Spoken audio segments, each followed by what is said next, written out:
ओम नमः शिवाय।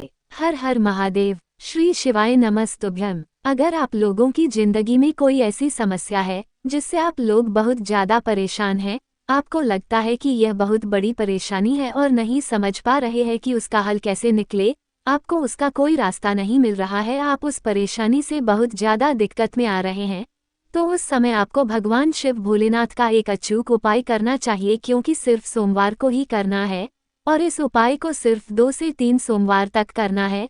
उसी के बीच आपको आपके द्वारा किए गए उपाय का फल मिल जाएगा। आपकी जो भी मनोकामना होगी, जिस काम के लिए आप इस उपाय को कर रहे होंगे, वह कामना आपकी पूर्ण रूप से पूरी हो जाएगी। तो दोस्तों, आप सबको पता है कि नया साल का पहला दिन सोमवार से शुरू हो रहा है, तो नए साल के पहले दिन ही इस उपाय को कीजिए और अपने जीवन को सुखी और खुशहाल कर लीजिए।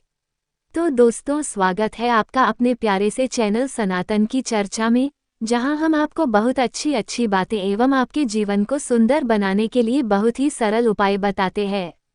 और ये उपाय हम पूज्य गुरुजी पंडित प्रदीप मिश्रा जी की कथा को सुनकर आपको बताने का प्रयास करेंगे।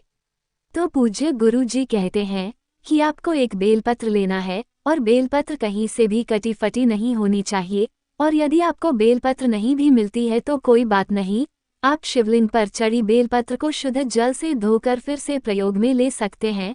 और आपको एक जल का कलश लेना है। कलश तांबे या स्टील का कैसा भी हो सकता है। ये काम आपको सिर्फ सोमवार के दिन सुबह के समय करना है। अब आप जब घर से बेलपत्र और जल लेकर निकल रहे हो, उस समय आपको एक काम और करना है। आपको सिर्फ एक बेलपत्र लेना है। उस बेलपत्र को अपने सीधे हाथ में रखना है, उल्टा करके रखने के बाद आपको उसी बेलपत्र के ऊपर अपने सीधे हाथ में उस जल के लोटे को भी रखना है। इस तरीके से आपको बेलपत्र और जल के लोटे को लेकर शिव मंदिर में जाना है। शिव मंदिर में जाने के बाद शिवलिंग के ऊपर आपको अब क्या करना है, बहुत ध्यान से सुनिए। आप जो बेलपत्र और जल का लोटा अपने सीधे हाथ में रखे हुए हैं, अब आपको जो जल का लोटा है उसे अपने उल्टे हाथ में पकड़ लेना है, और जो बेलपत्र आपके सीधे हाथ में रखी हुई है उसको शिव जी की शिवलिंग के ऊपर माता अशोक सुंदरी वाली जो जगह होती है उस जगह पर चढ़ा देना है। आपको ज्ञात होगा कि माता अशोक सुंदरी की जगह कौन सी है। अगर नहीं पता तो ध्यान से सुनिए कि माता अशोक सुंदरी का स्थान कहाँ होता है।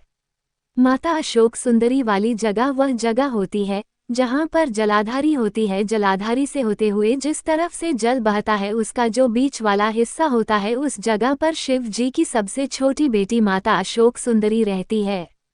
अशोक सुंदरी वाली जगह पर बेलपत्र समर्पित करके आपको अपना जो जल का लोटा है उसे सीधे हाथ में ले लेना है। अब इस जल के लोटे को आपको अशोक सुंदरी वाली जगह पर थोड़ा सा समर्पित करना है। थोड़ा सा जल अशोक सुंदरी वाली जगह पर समर्पित करके आपको शिव जी की शिवलिंग के चारों ओर थोड़ा थोड़ा जल जो है वह समर्पित कर देना है। शिव जी की शिवलिंग के ऊपर नहीं करना है। अशोक सुंदरी वाली जगह पर चढ़ाने के बाद आपको शिव जी की शिवलिंग के चारों ओर थोड़ा थोड़ा सा जल समर्पित कर देना है। अब आखिरी में जो जल बचेगा उसको आपको शिव जी की शिवलिंग के ऊपर समर्पित करना है। जब आप यह उपाय कर रहे हो तो भोले बाबा का मंत्र श्री शिवाय नमस्तुभ्यम या ओम नमः शिवाय का अवश्य जाप करते रहिए। जब आप इस उपाय को पूरा कर ले उसके बाद आपको शिव जी के सामने अपनी मनोकामना को बोलते हुए शिव जी को प्रणाम करके आशीर्वाद लेकर वापस उठ जाना है। यहाँ पर यह उपाय पूरा हो जाता है। इस उपाय को करने से भगवान भोलेनाथ अत्यंत ही प्रसन्न होते हैं और आपकी सारी मनोकामनाएं पूर्ण कर देते हैं। भगवान शिव की एक पुत्री का नाम अशोक सुंदरी था। हालांकि महादेव की और भी पुत्रियां थीं जिन्हें नागन्या माना गया। जया, विशर, शामिल बारी, देव और दोतली। अशोक सुंदरी को भगवान शिव और पार्वती की पुत्री बताया गया, इसलिए वही गणेश जी की बहन है। इनका विवाह राजा नहुष से हुआ था।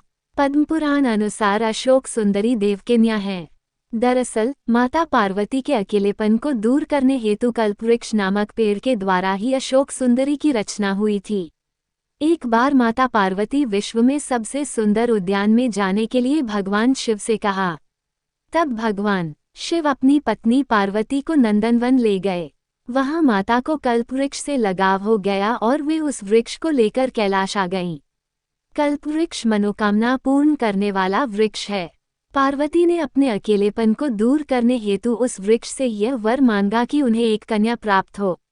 तब कल्पवृक्ष द्वारा अशोक सुंदरी का जन्म हुआ। माता पार्वती ने उस कन्या को वरदान दिया कि उसका विवाह देवराज इंद्र जैसे शक्तिशाली युवक से होगा। इसी वरदान के असर के कारण एक बार अशोक सुंदरी अपनी दासियों के साथ नंदनवन में विचरण कर रही थी, तभी वहां हुंड नामक राक्षस का आया, जो अशोक सुंदरी की सुंदरता से मोहित हो गया और उसने अशोक सुंदरी के सामने विवाह का प्रस्ताव रखा। लेकिन अशोक सुंदरी ने अपने वरदान और विवाह के बारे में बताया कि उनका विवाह नहुष से ही होगा। ये सुनकर राक्षस ने कहा कि वह नहुष को मार डालेगा। ऐसा सुनकर अशोक सुंदरी ने राक्षस को शाप दिया कि जा दुष्ट, तेरी मृत्यु नहुष के हाथों ही होगी। ये सुनकर वह राक्षस घबरा गया। तब उसने राजकुमार नहुष का अपहरण कर लिया, लेकिन नहुष को राक्षस हुंड की एक दासी ने बचा लिया। इस तरह महर्षि वशिष्ठ के आश्रम में नहुष बड़े हुए और उन्होंने हुंड का वध किया। इसके बाद नहुष तथा अशोक सुंदरी का विवाह हुआ। विवाह के बाद अशोक सुंदरी ने ययाति जैसे वीरपुत्र तथा 100 रूपवती कन्याओं को जन्म दिया।